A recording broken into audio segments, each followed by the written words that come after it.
All right, my name is Syed Hashimi. I'm a program manager on the Visual Studio web team. And today we're going to be talking about publishing ASP.NET applications to the cloud with Visual Studio 2012.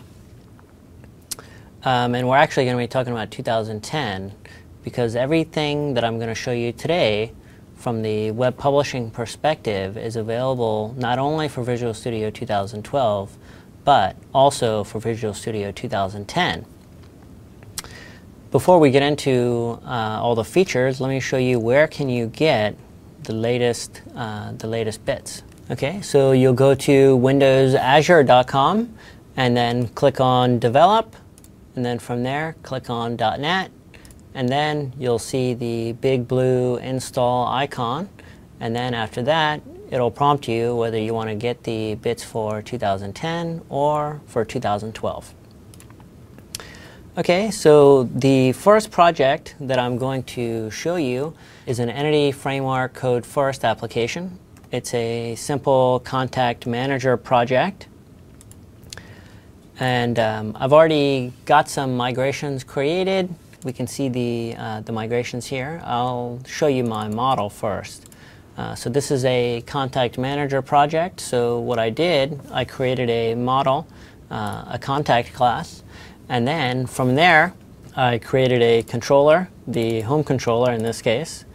I scaffolded this controller with the add new MVC controller dialog, and then scaffolding it with MVC with Entity Framework. So this controller was automatically created, as well as all the views for the create, read, update, and delete operations. And then after that, I also created some migrations here that is required for Entity Framework Code First.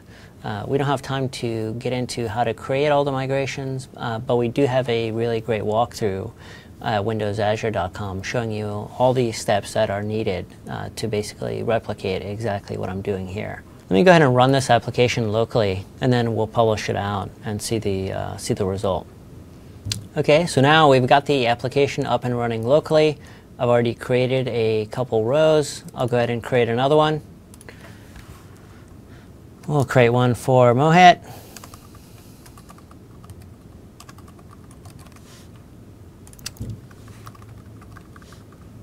Okay, so create new. We can see that the contact manager is working locally.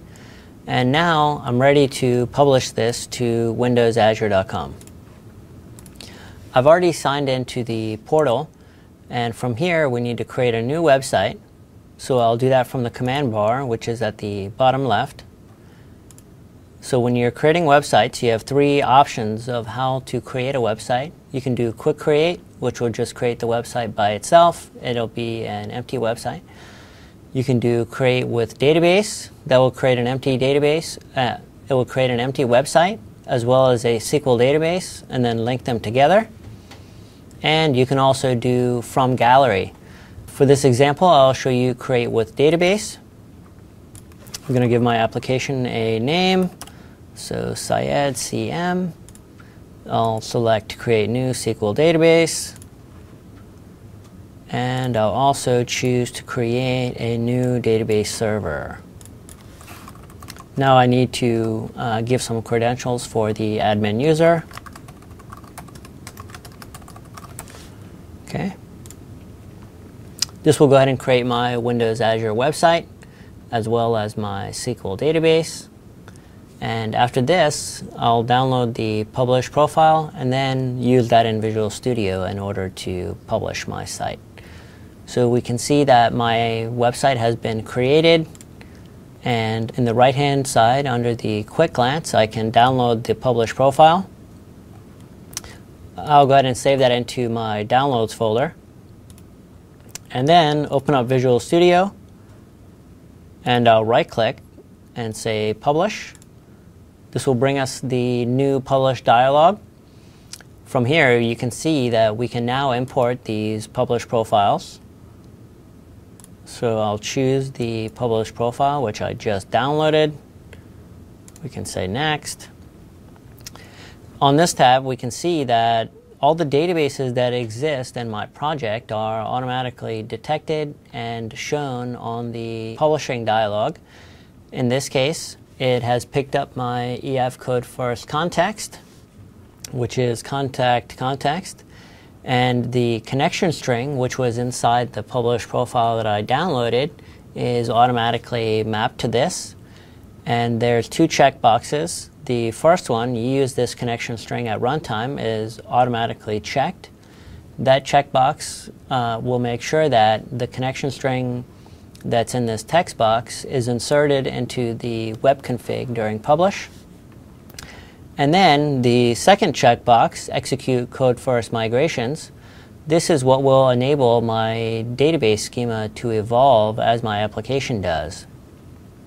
So when you check this, it will make sure that the migrations initializers are executed the first time that your context is accessed. And this application is not actually using this default connection, so I'll just leave that as it is. Go to the next tab. From here, we can see we have a preview experience. I'll click Start Preview. This will contact the server and then calculate the difference, or calculate the file operations which will be performed. In this case, since I've never published this application before, we can see that all the values for the action column are set to add. The other options here are update and delete. I'll go ahead and click Publish here.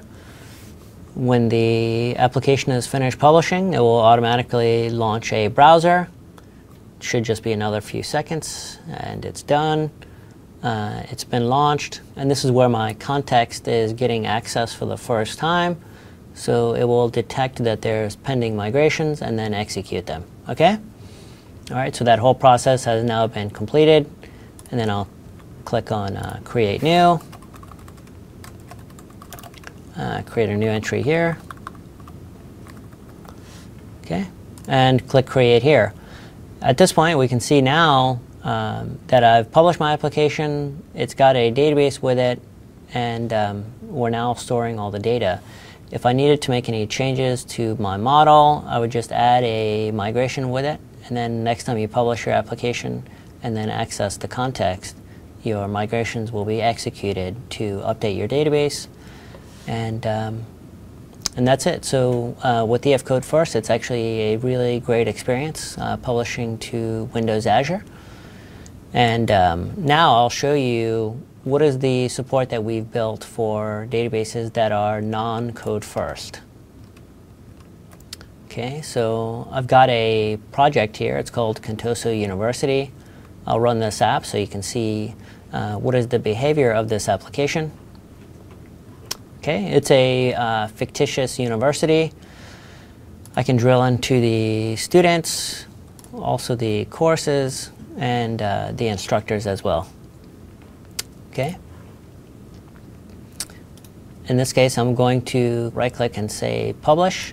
I'm going to follow a very similar flow to what I had before. But actually, before I get there, let me show you what does my web config look like for this project. So inside web config, we have two connection strings. One is schools entities. This is an entity framework, EDMX style connection string. So if I scroll over to the right, you can see that we've got the inner connection string, which is contained inside this connection string. This is pointing to local DB with the initial catalog of Contoso U. And then if I take a look at my membership connection string, we can see that that's pointing to the same database. Okay, I'm going to right-click and say Publish on Contoso University. I'll import a publish settings file here. Okay, we can click on Validate Connection to make sure that I've got all my web deploy properties set up right. In this example, I'm just publishing to localhost because Windows Azure doesn't have all the bits set up, but by the time this video is published, it will. Okay, so now I've gone to the Settings tab, and here we can see that it has detected both of the connection strings that are in my web config. And then I can click Update Database here. Since both of these entries point back to the same database, I'm not going to choose update database for the second entry. I could if I wanted to. It would just kind of do the same thing twice. So we've already taken a look at the file preview experience, but now I can also preview the database that will be published. So I just clicked Preview Database. Let me explain what's the process that's followed, not only for preview but also for publish for this type of database.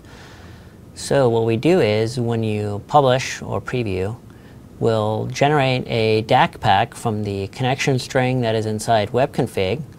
The DAC pack is a full database representation of your database schema, and we'll take the DAC pack and send it to the remote web deploy endpoint. At that point, it'll compare the target database with the schema that's contained inside the DAC pack, figure out any differences, and then execute those differences. That entire operation was performed when I clicked Preview. Let me scroll down so you can take a look at the result. In this case, I'm publishing to a database that doesn't exist, so you can see I've got a create database statement. And then if I scroll down, we'll see a bunch of create table statements as well. Okay, create table. Let me go ahead and click publish here. Okay, and just like before, when the publish is successfully completed, we will automatically launch the browser to the particular URL. My application has come up. The about, go into students. We can see that I don't have any data here because we just published out the schema, but now what I'll do is I have a script which has some data inside of it, and let me show you what's that. So I'll right click publish again, go back to the settings tab, choose configure database updates, and then I'll go to add SQL script, and then just add the script. Okay, let me, I'll click preview here, and first I'll show you the script. So this just, it's kind of a dummy script. It inserts data into just a few different tables that I have. Okay, in this case I'm just deleting the previous values. You know, in your case you're probably not going to want to do that. Okay, so I went back to click on the schema update part. So now I haven't made any changes to my model, so I'm expecting that this script doesn't have any actual database operations inside of it. So this is essentially a no-op. And also I can preview the files. There wasn't any changes to the files. We can see that the web config will show up.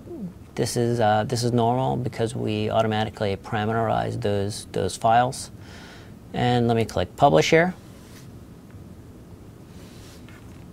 Okay, cool. Now if I go to students and then courses and instructors, you can see that I've got an application which has all my data. It was very easy to automate publishing to it.